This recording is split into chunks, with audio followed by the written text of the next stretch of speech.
con todos. Nosotros somos el grupo número 5, integrado por Anchundia Miranda Cintia, Ceballos Banguera Nayerli, Ceballos Bailón Lisbeth, García Vera Madeleine, Mero Puentes María, Mero Salgado Jervis, Palma Ariadna y mi persona Ceballos Sofía.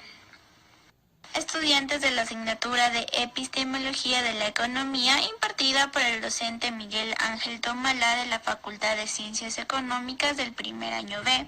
Nuestro tema a tratar es la escuela clásica. Thomas Malthus nació en el año 1776 y falleció en el año 1834. Fue contemporáneo con David Ricardo en pleno auge de la Revolución Industrial. Malthus fue economista y demógrafo británico. Es una figura importante, aunque polémica, en el pensamiento económico clásico.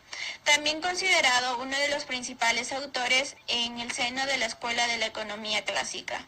Fue uno de los primeros demógrafos con obras tan importantes como el ensayo sobre el principio de la población de 1798, muchas veces conocido como el malthusianismo. Los temas que abordó fueron el crecimiento de la población, la metodología de la contabilidad del precio interno bruto, la teoría del valor, los rendimientos decrecientes, la renta de la tierra y la demanda agregada total. En 1798 apareció su ensayo sobre el principio de la población y en 1803 publicó una versión amplia. Su otro libro más significativo fue Principios de la economía política. Escenario histórico. Durante el periodo en el cual se escribió se basó en dos importantes controversias en Inglaterra, las que atrajeron la atención de Malthus. La primera fue el incremento de la pobreza y la controversia desatada respecto a qué hacer sobre ella. En 1798 empezaban a aparecer algunos de los efectos negativos de la revolución industrial y de la creciente urbanización, mientras que el desempleo y la pobreza eran cada vez más visibles. La segunda controversia era las llamadas leyes del maíz. Imponían aranceles y fijaban un precio mínimo para el grano importado a Inglaterra. Como conclusión del escenario histórico, podemos decir que la pobreza y el desempleo es un efecto negativo de la revolución industrial. Por otro lado, podemos decir que las leyes del maíz eran importaciones para satisfacer la demanda, pero esto generó controversias entre terratenientes, comerciantes y empresarios. Teoría de Malthus de la población. El ensayo adopta la forma característica de las obras científicas del movimiento. La vanguardia intelectual de esa época estaba convencida de que partiendo de algunas características indiscutibles se puede deducir lógicamente la realidad. En su ensayo sobre el principio de la población, Malthus busca explicar gran parte de la pobreza y miseria que se observa entre las clases más bajas de cada nación.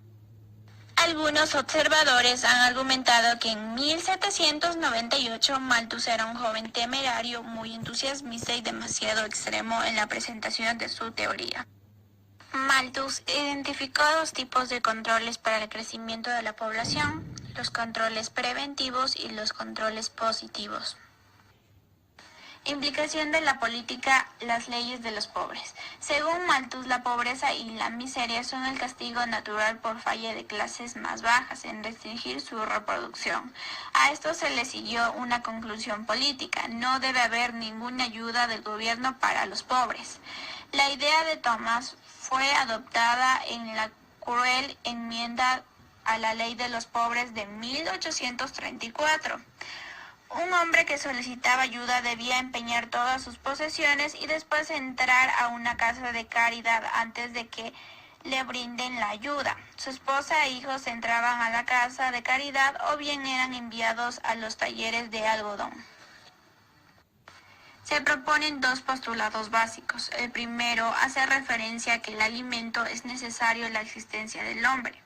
El segundo postulado describe que la pasión entre los sexos es necesaria y se mantendrá prácticamente en su estado actual. Los dos postulados básicos son intemporales y seguirán teniendo vigencia siempre. Esto hace referencia a que la capacidad del crecimiento de la población es indefinidamente mayor que la capacidad de la tierra para producir alimentos para el hombre. Una vez explicadas las bases de Malthus, se empieza a extraer deducciones supuestamente derivadas por pura lógica. Controles preventivos para la población. Los controles preventivos para el crecimiento de la población reducen el índice de nacimientos. El control preventivo de Malthus aprobaba y lo calificaba de moderación moral. Las personas que no podían permitirse tener hijos debían posponer su matrimonio o nunca casarse. Controles positivos para la población. Malthus reconocía ciertos controles positivos para la población, aquellos que incrementaban el índice de mortalidad. Era el hambre, la miseria, las plagas y la guerra. Eleva a estos controles a la posición de fenómenos o leyes naturales. Eran males desafortunados que se requería para limitar la población. Esos controles positivos representaban castigos para las personas que no habían practicado la moderación moral. Si los controles positivos se podían vencer, de alguna manera las personas enfrentarían el hambre debido a que el rápido crecimiento de la población significaría una presión sobre el suministro de alimentos que, en el mejor de los casos, aumentaría lentamente. Entre los aportes de Malthus es que adquirió renombre a partir de la publicación de un ensayo, el cual ya se mencionó, donde exponía la ley de la población, como respuesta a quienes pensaban que la propiedad privada era la causa de la pobreza y las malas condiciones de la vida de las clases bajas, y pensaba que era una reforma política y social que mejoraría dicha situación. Malthus intentó demostrar que la verdadera causa de la pobreza se encontraba en una ley natural, de acuerdo con la cual la población crece más rápidamente que la cantidad de alimentos que es capaz de producir. Es decir, que la población crece de forma geométrica de 2, 4, 6, 8 y 10, etc., mientras que la población de alimentos crece de forma aritmética. Esto quiere decir que crece 1, 2, 3, 4, etc. La idea básica es que el crecimiento de la población se haya limitado por el volumen de los medios de subsistencia. Cuando estos aumentan, la población crece, es decir, a medida que aumenta la producción de alimentos, crece el número de familias, pero lo hacen mucho más rápido que la producción, provocando de esta manera una insuficiencia de alimentos. Teniendo en cuenta todo esto, Malthus nos dice que todo esto trae sus respectivas consecuencias. Según Malthus, esta situación genera miseria y hambre en la población, a menos de que esto se pueda impedir por algún medio. Para Malthus, diferentes factores podrían frenar el rápido crecimiento de la población. Por un lado están aquellos que aumentan la tasa de mortalidad, como guerras y las hambrunas. Por otro lado se encuentran los factores como la restricción de la moral, como el retraso del matrimonio, que esto disminuiría la tasa de natalidad. Continuemos a hablar un poco más particularmente sobre ciertas conclusiones. Thomas Malthus afirmó en su ensayo sobre los principios de población que el crecimiento de estos sobrepasaría la oferta de alimentos.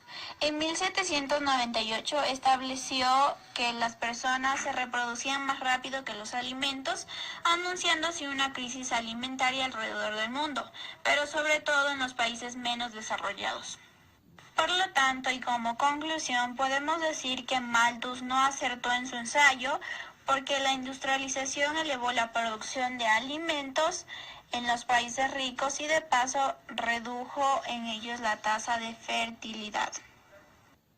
A más de 200 años de ser conocido este enunciado, se puede afirmar que la profecía de Malthus es errónea porque pasó por alto diversos factores sobre el crecimiento de la población. En esto se puede destacar que ya existen modernas técnicas de control de natalidad y además subestimó el progreso de la tecnología agrícola. Muchas gracias.